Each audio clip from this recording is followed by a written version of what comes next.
Welcome to the Friendly Moms Club podcast. I'm Jen. I'm Karlee, and we're the new mom friends you didn't know you needed. Happy Mom Day, Jen. Happy Mom Day, Karlee. It's a beautiful day. Well, it's somewhat beautiful. It's quite smoky. Yeah. Unfortunately, there's so many wildfires happening.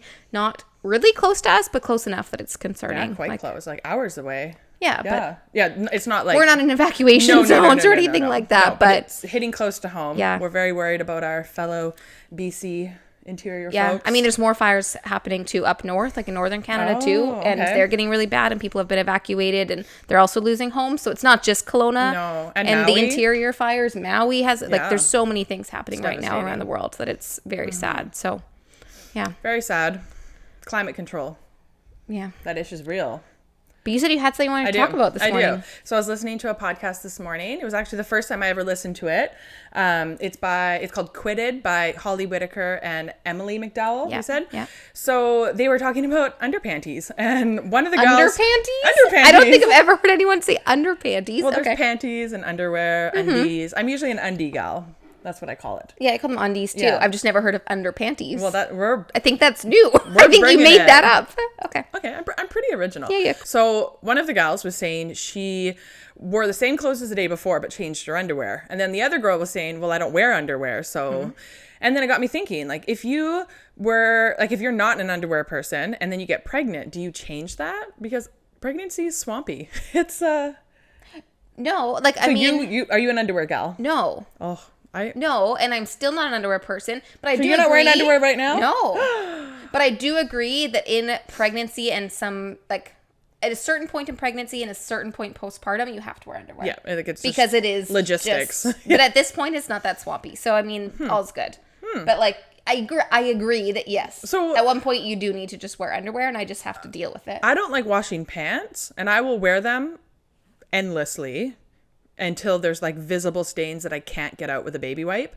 So do you have to wash your pants all the time then? Because like your pants are now your underpants. Yeah, you can't wear them that often because, But then what if you wear your pants, like you wear them more than once? Yeah.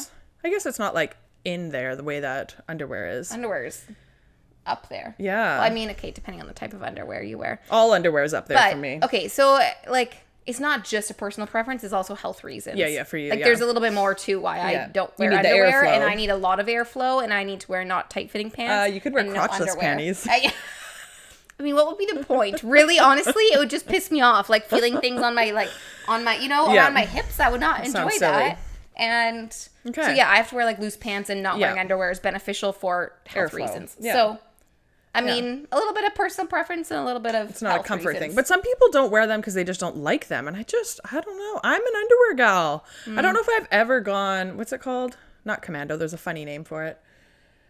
Commando is a name for it. I don't know any other name funny for one. it. Anyways, it'll come to me tonight when I'm sleeping. Okay. I'll be like, that's what it's called when you don't wear underwear. But yeah, interesting. But you do have a good point. You do need to wear underwear at some point in your pregnancy and postpartum. Yeah. And if you're pregnant and you're going to the hospital, please don't wear a thong. I mean, if you're early on, that's fine. But if you go in and you're like, oh, I think my water broke. People show up in thongs and we like give them these, like the pads are not small. They're like literally bigger than your head. And then they're wearing like a G-string. And I'm like, this isn't going to work. Yeah. So I don't even think any of my thongs fit when I was that pregnant. Like I wouldn't be able to fit in any of them anyways. So... I mean, Nick's high-rise underwear are the leak-proof too, so it absorbs all that stuff, and it's room for the pets. Yeah, the Nick's underwear are the only ones that fit me from like beginning to end of pregnancy to postpartum. Yeah, all others they either like stretched and got so many holes in them, or just like didn't fit. So that's right. I did wear the Nick's. Yeah, all throughout. Yeah. Shameless plug for the old Nixies. Yeah, they're great. Okay, what are we talking about today, Jen? Today is milestones, which just saying the word already causes me stress. I know, it makes me want to throw up. It is just an uncomfortable topic, and for a lot of moms, it causes a lot of stress and anxiety, and that's kind of why we wanted to talk about it today. Definitely. There's a lot of, like, even just bringing up milestones, it's like it hits you in the gut, like it's a reflection of your parenting and ability to parent and ability to, like, make children. But it's not. No. But and so many of us personalize it. Unique. Every baby's unique. So before we go on to the whole milestone chat, we just want to say we want to hold space for mamas that this is very triggering for, or anybody who has experienced challenges in this area, either with like a suspected or confirmed delay, like a developmental delay. And it is not, meeting milestones is not a reflection of your parenting at all. And like Jen said, every baby is so different emotionally, physically. There's nothing wrong if your baby is, or your kid is meeting milestones differently. They're just guidelines. And the same way that every brain works differently, and every body moves and functions differently, and they all look different, and everyone has a very unique timeline that's just for them. And it's very easy to get caught up in, they need to know this by this age, this age, this age, they need to do this, they need to do this. But there's this meme, and we talk about it all the time, and it's something that I remind myself is like, by the time a certain point in life comes around, like the meme is about kindergarten, that you don't actually know who was breastfed, who rolled first, who crawled first, who walked first. Like, none of that matters. Like, what matters is that they're going and they're going to learn, and they're all there. Like, for sure. We're actually, and I think that meme ends in they're all going to eat fries off the floor anyways. Different meme, but yes. Those are the two slides that come together. The breastfed, formula fed, and the two slides meet together of like they're all going to eat McDonald's French fries off the floor. All of our babies are eating puffs off the floor already. Floor puffs are Henry's favorites. Yeah. I was also going to say the milestone chat and just like having babies kind of on a schedule and timeline is very rooted in like ableism and our society and sexism and racism and all of that. We're not going to get into that today, but that's like, there's a whole political side to it too.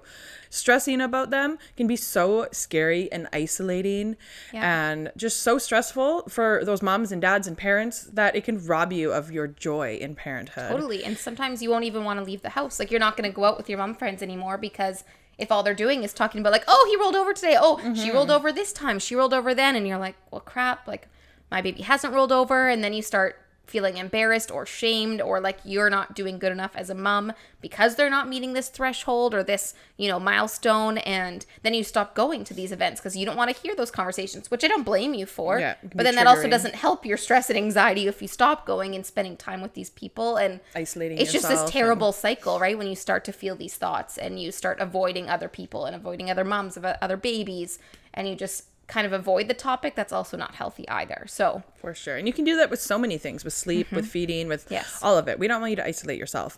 The reason we do want to talk about this milestones today is not to like trigger you or stress you out or make you feel like you're not doing enough, but we just want to talk about it to normalize that like it's normal to, like it's very common to stress and be worried and concerned. And it's also like quite common for them not to follow like the linear progression. And sometimes we'll do some early and some late.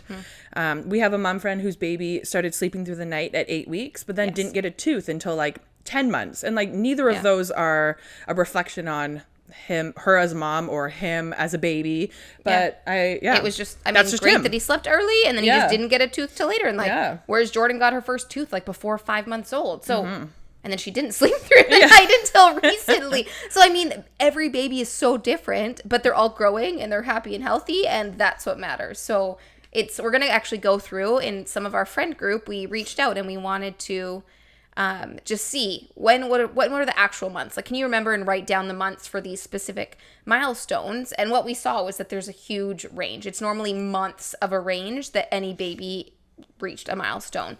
And so when you actually look at the chart of when they should hit this milestone, and then you look at us and our chart of our friend group of when they were hitting milestones, they don't compare. They're not the same. No, it's just a point of like, as long as your baby is developing and growing at their own rate, like that is good. Don't stress too much about that time-specific charts that you can find online. Because even everywhere you look online, the times are different. Totally. We could Google it 5 times and give 5 different answers of when they're supposed to get their first tooth or when they're supposed to say their first word. It's different on every site you look. For sure. Yeah. So before we move on, we just kind of, to sum it up, we want to talk about this today. So if you do have concerns, you can reach out and get the support that you do need, either for yourself if you're stressed, or actually for your child if you have concerns about their development. I mean, often they will ask you in doctor's appointments, like, they don't ask you kind of specific. I find my doctor asks in like roundabout ways, and I like that because she's not putting specific emphasis on one specific milestone. She just kind of asks like, generally, what is she doing these days? Like, what kinds of things does she like to play with? And, and then she might ask a specific question if she needs to, but I like the way she words it. But, they kind of do little check-ins for you to make sure things are progressing, and only if they're really concerned are they going to say something. So as long as you're answering those questions, your child is growing, they're learning new things, For sure. You're good to go. Try not to stress. I know it's so much easier said than done. And we both have had several stressors about this and messages in our group chats about like, guys, I don't know. Henry isn't doing this yet. And Jordan just did this. And I don't know. Is that okay? And like, we all stress about it. But we just recognize that it's not the healthiest to stress about it. No. So we just wanted to go through some of that today. So why don't you give us the definition of a milestone? So we looked it up on the CDC, the Center for Disease Control. They have a nice little, very succinct definition. Yeah. So developmental milestones are things most children can do by a certain age. That's it. So children reach milestones in how they play, how they learn, they speak, they act, and how they move. Yeah. So essentially it's a timeline. There are so many different milestones too. If you get into it, like, how they speak, how they act, how they learn. Like, there's so many different types that when you look up the charts, it gets very overwhelming. Yeah. So I don't actually recommend looking up the charts. Answer your doctors or your healthcare professionals' questions. Like, make sure that they're growing and learning new things. And try not to get too caught up in all of these charts and, writing down specifics of when they're doing things. It just gets too much. It does get too much. So let's talk about, we did a little survey. We're scientists now, researchers in our friend group. Just, what was there, like 6 of them that we asked? Yeah. And just to get, like, anecdotally a little information about the ranges. So why don't you tell us about the ranges in our friend groups? Okay, so the first one we did was when did they get their first tooth? And so in our friend group, it ranged from 4.5 months old to 11 months old. 11, yeah. So that's a huge range, right? Like that's 6 months, over 6 months of a difference. Definitely. And Jordan got like 7 teeth by the time she was probably 6 months old. So it's like 7 teeth by 6 months old. And some babies didn't get even 1 till 11. Yeah. So that's a huge different range. Henry had 8 by the time he was 10 months. So before even they had 1. I know. Like how can you... And so the recommended range on this is about 6 to 10 months is when they get their first tooth. Okay. So a month and a half before the recommended range, one of the babies got a tooth. So it just goes to show you that it doesn't really matter. And then the range is 6 to 10, I believe, for a first tooth. And again, we know someone who had their first tooth at 11 months. Yeah. Does it matter? Is he like... He's not delayed. He's not delayed. He's a happy baby. Like he's happy as can be. Like, I mean, there's a positive of this. You didn't have to deal with teething for 11 months. Yeah. So there's pros and cons to all of these things, but that's just a big range. So for sure. Yeah. What's the next one? So rolling is the next one.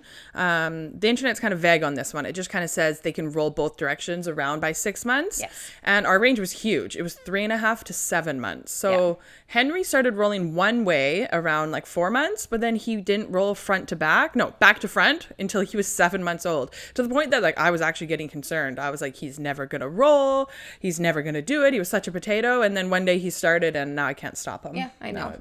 Yeah. And Jordan rolled she was 3 weeks old the first time she rolled over. And I was like, well, did she roll over? We were filming it and we're like, can you believe it? She's rolling over. And we actually took her to the chiropractor and we were taking her for the tongue tie and other reasons. And we told her and we showed her and she did it at the chiropractor. And she's like, that's not actually rolling over. Mm-hmm. I was like, what do you mean? She rolled over. She said it's just because of tension. Like birth can be a very traumatic process on babies. And the tongue tie. And the tongue tie and different things. And so developmentally, they can get a lot of stress and like muscular like tension and things going on. So she's like, her body is just so tense that like she just kind of flopped her head one way and her whole body rolled with it. Yeah. And she's there like, was no looseness. This doesn't actually count. She didn't intentionally roll. Like she didn't know the mechanics of it. And so we don't count the 3 weeks old, but she did roll at 3 weeks. I think we should count it. So it was about 3.5 months when she actually knew how to roll for like actually using it properly, like techniques, I guess. Yeah. I just realized you're wearing the maternity shirt that I wore all the time with Henry. I am wearing your maternity shirt. All the joys. That's great. I put that thing to good use. Okay. The next one is sitting unassisted. Mm-hmm. So in our group, it was 5 to 6.5 months. Yeah. And which is actually before it's on the recommended range is 7 months. Oh, interesting. So almost all the babies could sit unassisted before the recommended range. Again, we're not saying your baby needs to or if they do it after. And we're just trying to show that what is recommended and what we saw in our friend group are just two totally different things. For sure. Yeah. And then crawling, we also had a big range here. Yeah. So the interwebs say around 9 months. Yeah. And we had a range from 6 to 10.5 months. Yeah. Which feels like a huge gap because from 6 months to 10.5 months, there's so much development. Yeah. But even crawling at 10.5 months isn't considered like delayed in any way. No. And that was actually the biggest baby of the group. So like poor guy, he's got a lot to carry around. Yeah, there's just so many different reasons. Yeah. So standing furniture walking, again, the chart says at about 12 months, and we saw 7 to 11 months. So a lot of them were walking beforehand. And I know I've also read online that gender plays a role in like their ability to walk and when they walk. Girls and their develop timelines. faster. Apparently girls, they end up walking faster than boys do for whatever reason. And we did see that in our group, that all of the girls seem to hit the physical, like the motor milestones sooner. Yes. All of the other ones were kind of just averages, but the girls were crawling first, they were sitting first, they were the ones that are walking. That is true. Yeah. It's just interesting. And then first steps, a lot of them have not done it yet. Yeah. Like the earliest is about 11 months. Jordan is just starting to do it now, and I think she's one of the only ones. I think Mel's taken a few. Okay. And Noah, Mel but he's and over Noah's one. starting too. But a lot of it is 11 plus months and still as a year old, still not taking their first steps. Yeah. Fun fact, I was not walking. My mom says running at 8.5 months old. Which is insane. It says here 12 months online. So insane. How could you have ran at 8.5 months? You know what? And the thing is, like, she's not lying because, like, she doesn't give a crap. Like, she doesn't care. What does she gain from lying about exactly. that fun fact? And, like, people always say, like, oh, yeah, my kid was walking at this age. And, like, most of the time people are exaggerating a little bit. And I asked her the other day, I was like, actually, when was I walking? I think she said just after 8 months is when I started taking steps. Yeah. And she said that I just didn't walk. I just like learned and then I just started sprinting. And I was like, it was the 80s. And like child safety was a little bit different. That like you'd let them explore more. Like parents now hover a little bit more. And you know what? 8.5 months and I have not stopped moving since. Yeah. So there you go. Yeah. Crazy. Can you imagine? No, Henry? I could not imagine. I can't even. No. Bless our kids for not doing that. Yes. What's next? So first word. Yeah. Yeah. So this one's around 12 months is the recommended or suggested milestone age. And we saw a huge range, 5 months to still not doing this at almost a year old. Mm-hmm. We're just now thinking that Jordan is actually saying dada and like knows what she's saying. Yeah, like being intentional. Because she always made noises and like, what's sounds. the term? Like babbling. Yeah. She'd always babble, but like it was nonsense. And I don't think she knew what she was saying. She was just making different noises. But now she's being a bit more intentional with it and like doing it in the correct time. So we're like, okay, I think we're going to count this as her first word is dada. But it's, yeah. And it says a huge range. The internet does say around a year is when they start applying meaning to those words. Yes. So Henry likes to do this thing where I'm like, can you say mama? And he goes, da, da, da, da, da, da. And I'm like, I'm not counting that. Yeah. he doesn't know. It's just a fun sound. Okay, these two I added in here because I was mad. Mm-hmm. I watched Miss Rachel and I saw it was on a Miss Rachel and I don't know which video, but it said on there clapping was a 9-month milestone. I was like, holy crap, my daughter's 11 months and she's not anywhere close to clapping. Like we've never put a lot of effort into it, but like she doesn't do it. And then I freaked out that we were delayed and I'm behind and I'm a bad mom because I didn't work on this with her and I should have known that this should have been a 9-month. Like I just went down the rabbit hole. As we do. So we looked and a lot of babies aren't clapping or waving yet. And then some of them started around 8 or 9 months. And online it says around 11 months old is what we actually found. So Miss Rachel was actually wrong. She's just keen. I mean, I like Miss Rachel. Jordan likes Miss Rachel, but this was wrong. Maybe the Miss Rachel babies clap sooner because maybe they're special. Yeah. But we found, it was around 8.5 months that a couple of them started clapping and waving. But generally speaking, it was closer to a year that they actually started clapping and waving, like consistently and knowing what they were doing. Yeah. So. I mean, Henry, he just started doing it one day. He was like clapping and I'm like, I didn't teach him that. And so I was like, maybe he's just doing it because it's fun, but he'll do it if you do it. And then same with waving. I was waving bye to somebody and he just starts waving. I was like, whoa, whoa, whoa. Like maybe he's been watching, but I've never been like, we wave goodbye. So here I am every day. I'm like, Jordan, clap, clap. And I look like an idiot every day. I take stuffed animals and I clap their hands. And still, she just looks at me and she's like, Mom, stop. I will do it when I want. We have it twice now. She's actually clapped, but it's... Yeah. And it's a hard thing to come by. And that just shows waving, that. We work on it really hard, and she still doesn't really want to do it. Yet all these other things, she was one of the first to do. And these things she doesn't seem to want to do. So she's like, Mom, I don't want to do fine motor skills. I only do gross motor skills. Yes, that's all she wants. I think she just really wants to work on walking right now. So that's her biggest focus. But that just shows that the effort you put in to try, and like the effort and stress you put in to try to get them to meet milestones doesn't always come out in them actually doing them at all. So hopefully that just kind of showed like, yes, there can be all these charts and you can look at them, but it can all just be BS too. Like none of it's super accurate. There's huge ranges of 6+ months in between some babies, differences of when they learn things. I think for my sister, my cousin, my sister's baby, I think she didn't roll over till she was like close to a year or something like that. Like she was very delayed comparatively to Jordan. And so it was just very weird seeing the differences. But I mean, there's nothing wrong with my niece. She is a happy, healthy, crazy, full of energy child. And but she just didn't want to move. She was just a potato. She liked just laying there. Just like Henry. He was having fun. Yeah. Yeah. So for some of the milestones, like you can't will your way into them getting a tooth or will your way into them sleeping, as we've learned. Yes. But there are some things you can actually do to, I don't want to, like, to encourage motor development and also to prevent delays that are preventable. So some delays aren't preventable, but there are babies who will have delays because they don't spend time on the floor. They spend too long in like the baby containers and that. We're not saying they're bad in any way. We love them. But there are things you can do to just encourage their development. So we're going to kind of talk about some of those things. Yeah. And they're not things that we like had to time or like you don't have to kill yourself doing these. Yes, like you just things to think of, things to keep in the back of your mind. The first one being tummy time, to actually start it as soon as you can. And they say like day 1 from the hospital you can start tummy time, which I didn't intentionally start tummy time for months probably.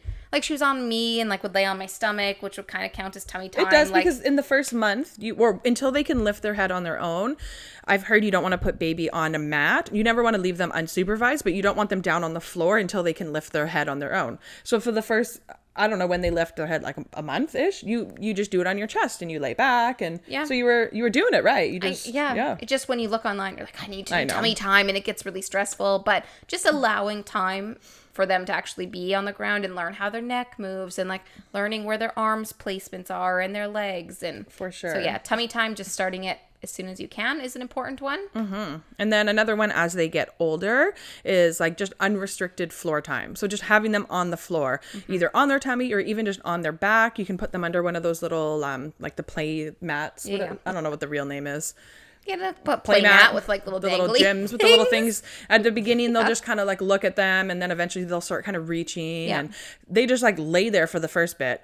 But this is the like them being unrestricted is really good for their development. They can just learn, try new things. For sure. And then with that kind of goes like limiting the time in things like baby containers, like swings and bouncers and exercisers. We loved them. We used them. I was gonna say this. It like triggers me when people say limit your time in containers, because that just stresses me out. And I'm like, no, you can use containers. You can use them properly and appropriately.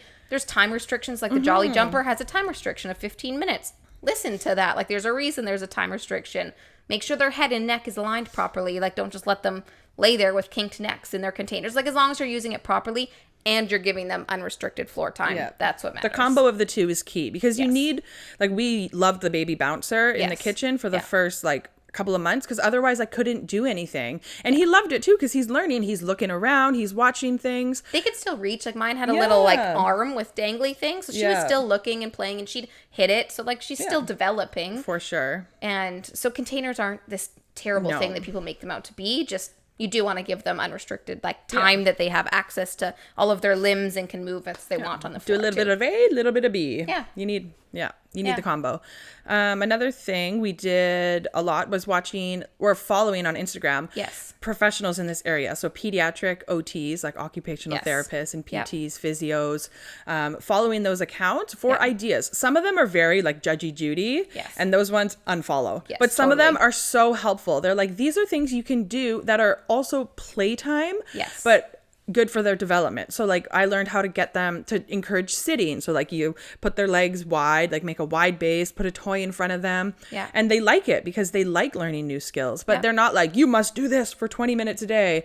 It actually helped me, because I felt like I would just be bored at home with my baby. I'm like, what am I supposed to do? Do we just stare at each other? Like I didn't know what to do with my baby. And maybe that sounds funny. But like they're potatoes. You don't know what to do. We used to message each other like, what are you doing during this wake window? Because I'm out of ideas. Like I've already read a book and they don't seem to care. Like, you know, like you run out of ideas. And so when you watch these videos, so it's good for them to learn new things. And they explain normally the reason why you're doing these activities, but just doing these, it gives you ideas for new activities to do with your baby. That's fun. And And there's a ton of YouTube videos. There's a ton of Instagram videos with great ideas for tummy time, for different ways you can do it. Like, you don't have to have them on the floor. You can actually carry them around in your arm. Yeah. And as long as they're on their tummy and they're having to work on their little neck muscles, that counts. So there's propped on pillows. On your knees too, like across your lap. There's lots of other ways. And then that way they're touching you. And so some babies, it's more comfortable for them because they're still close to you. Because if you just plop them on the floor and walk away, some babies don't like that. We just have to do the butt pats. So we'd put him across our lap or on the floor, and then as long as we were playing the bum drums, he'd be okay. So happy. Yeah. But I learned that on YouTube. Yeah. So I just want to say, if you're following people that make you feel sad or funny or incompetent or not good enough, unfollow. Follow the ones that make you feel good and like inspire you and make you feel like, ooh, this is creative and fun. Yeah. For sure. And you get into the next one here. Yeah. So the next one is actually going to a chiropractor or PT or an occupational therapist. We started going because of like all the tongue ties. We started going to a chiropractor. I didn't even know that was a thing that you did with babies. Like, it was something new that I had learned. And ones that specialize in infants. And ones that specialize in infant care. And for us to get your tongue tie revision done, you needed to work with how did they word it? It was like a body work specialist in infants. And so we both went to the same place here in Maple Ridge Wellness. They were great. Saw Dr. Amanda. I think most of the time you also saw Dr. Amanda. Yeah, I've only seen her. And she's great. And so they're also doula trained. Like, they have a lot of extra training, not just their like infant chiropractic training. And so she would go over, and they're doctors, you know. But she would go over like, okay, this is what Jordan's doing. Great. Like, here are some things you can work on at home before I see you next. And it was just like little tips and tricks that we could try at home. They would show us, she would demonstrate it. They'd have different props and like different baby things there that they would show us how to use. And it was really good because they're super knowledgeable in this. Like, they've studied this a lot. They see babies, like several babies a day, all doing this. And they just, they're educated and knowledgeable. It's their and specialty. Empowering. Yeah. I often would go and be feeling stressed that either like I'm not doing enough or he's not developing fast enough. And I would go and she would point out all of the things that were going well. Yes. And even when there weren't ever concerns with him, but his head shape was like he was more flat on one side. I felt so much guilt and stress. And it was just because he had tightness on one side and he slept facing one side all the time. Yeah. And I felt so guilty. And when we went, she was like, you're here, you're doing the right thing. It's early enough. We can work on this. Yep. Like these are some things you can do at home. And like what she was doing there, like they don't do like adjustments and like the manipulation. It's just like soft tissue. They use little machines with the little, what's that thing? Like the Theragun thing. It's like a Theragun, but they don't even put it directly on the baby. They put it on their arm and then they touch the baby. So there's little mini vibrations. It's quite interesting. It's very gentle and they're so small. They just need little touch. And I've never gone and felt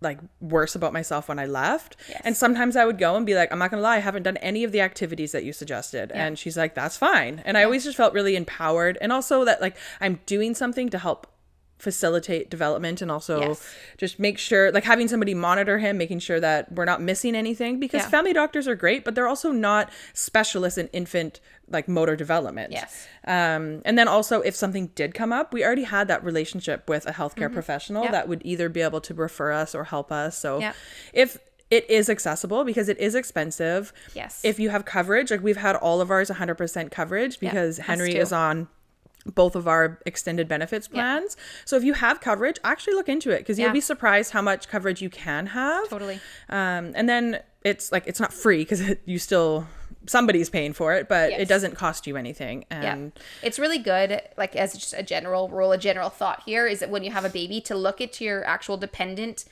coverage, because obviously it was our first child. I had zero idea what coverage we had. So I made a point of like looking at certain items and being like, okay, so like dental work, because we had to get the tongue tie and that's done by a dentist. And I didn't know what we had coverage for. And, so actually looking and knowing what you have coverage for. Some people have lactation support. So if you have coverage through that, I mean, we already are pro on using lactation support, but especially I didn't have coverage. So I paid out of pocket. But if you have coverage, why not use it? Like some people have coverage on buying, pumping machines. Pumps. And those are expensive. Very expensive. So if you can get that covered.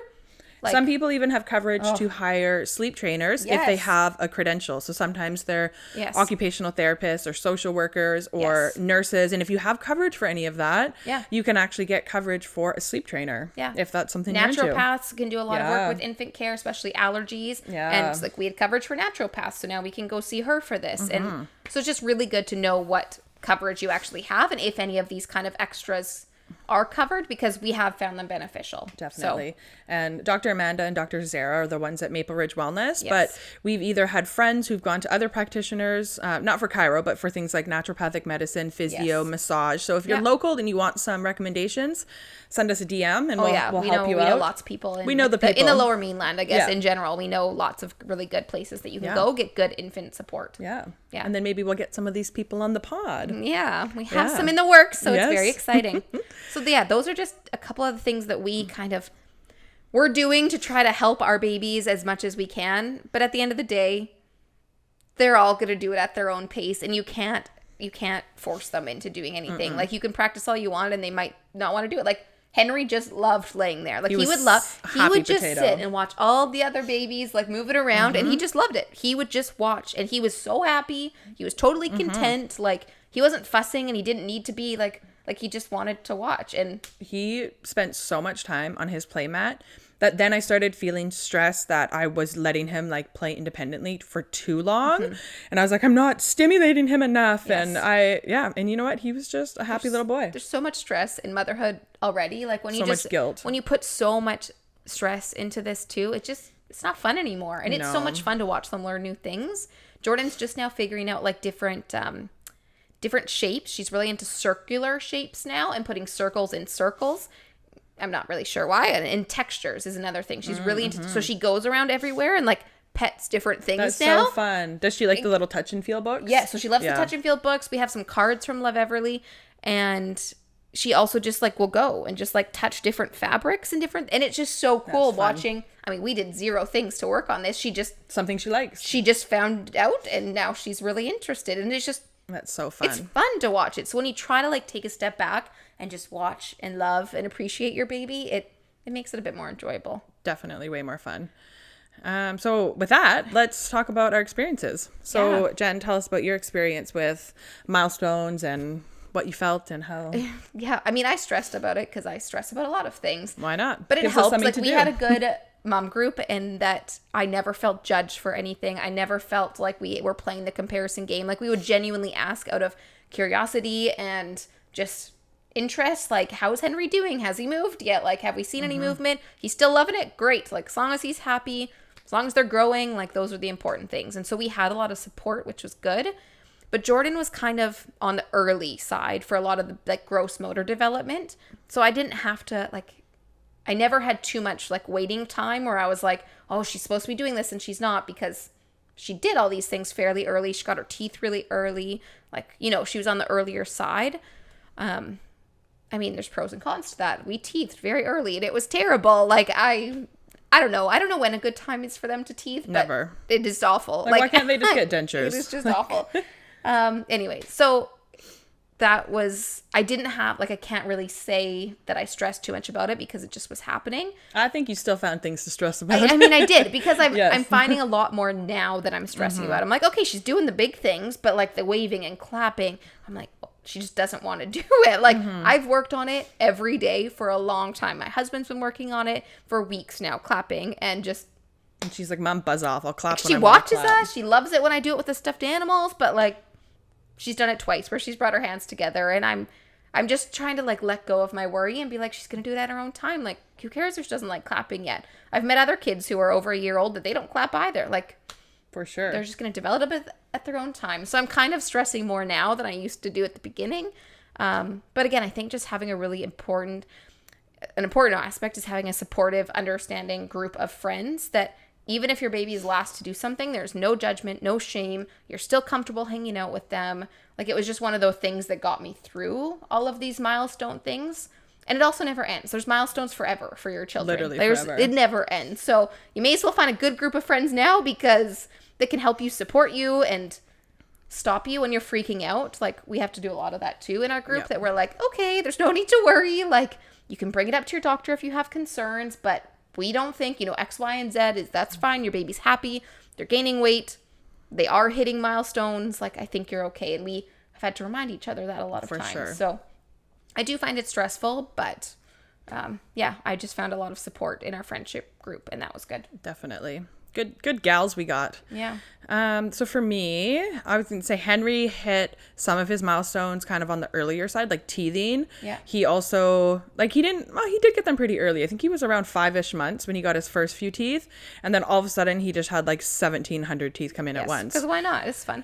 Por qué no? Yeah. But then some of his motor milestones, he was actually on the later side, and I stressed a lot. I Googled so many times, like, what if my baby never rolls? There was one time I was like furiously on my phone, and my husband's like, what are you doing? And I was like, I'm reading about how Henry has CP, like cerebral palsy. And he's like, dude, like, he doesn't. And I was like, I know, but he does. And I was like, I legitimately convinced myself, like, yes.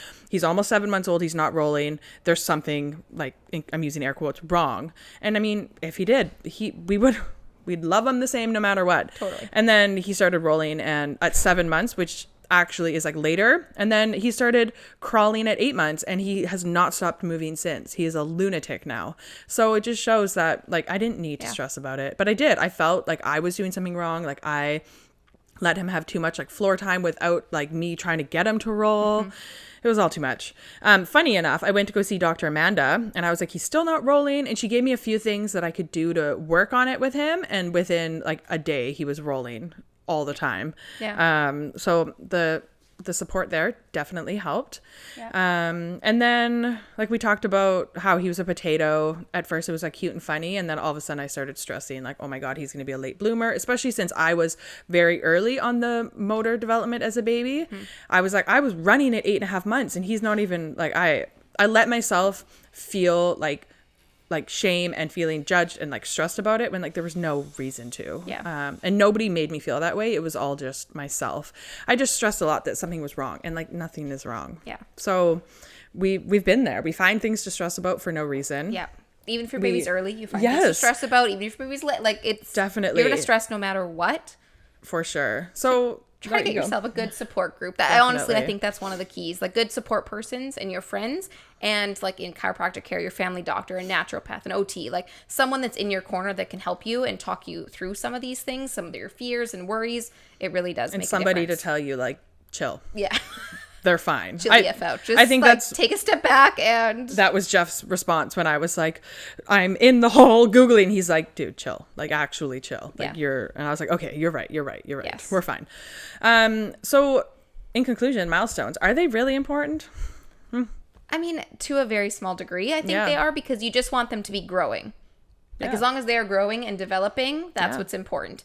Does the timelines really matter? Nah. I mean, your doctor's going to tell you if they're super concerned about something. Definitely. And then that's when you can actually, not worry, but that's when you can start to be like, okay, what can we do? Get the support. What do we need to do from here on out? Like, you know, what are the next steps? But because even if they're not hitting the milestones and they're not growing and they do have a delay, like that's okay too. Yeah. We kind of need to change our mindset that like being delayed is bad. It's just a thing. Some babies are delayed, and I don't know.